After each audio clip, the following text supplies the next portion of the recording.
Hello guys! So for today's video, I'm going to show you how to make my prosperity bowl.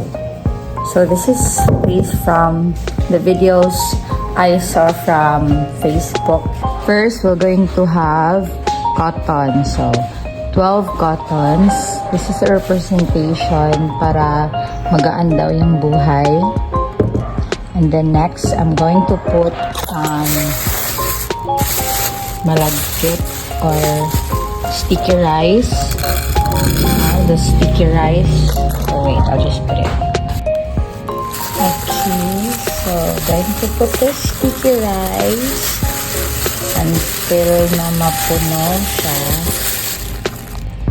And then, i-spread lang natin siya ganyan. Scatter or spread. It's just the same.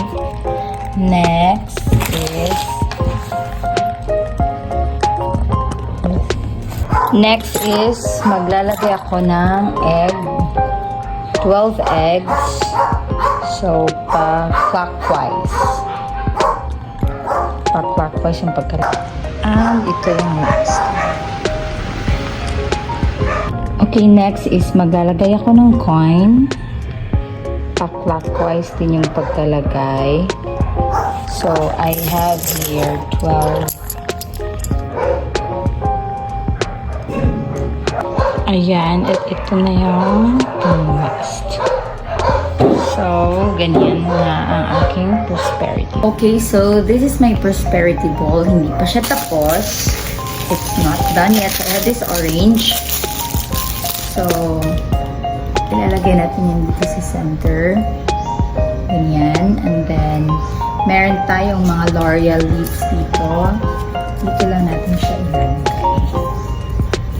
So, since hindi to lahat perfect na L'Oreal leaves. Ganyan. Parang, basta may ilagay lang na tayo dito na L'Oreal leaves. Kasi,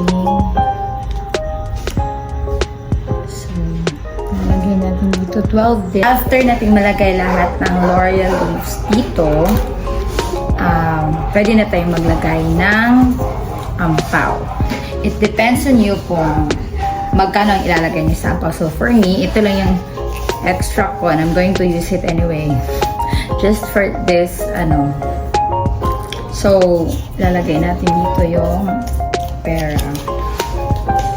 So, nasa sa inyo na kung gagastusin nyo to hindi. Pero sa akin, wala kasi akong pera. So, I'm going to spend it.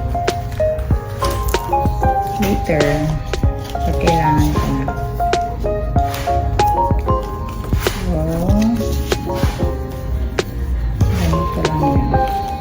Sana walang kukuha dito dahil malalaman ko rin pag may kumuha. Okay, so, dito na yung tatlo. And I'm going to put it here. So,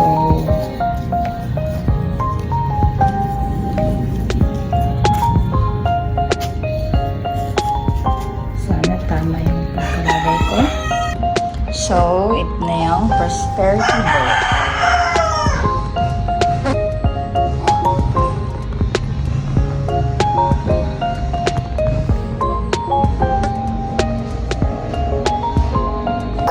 So, ito na yung prosperity bowl ko.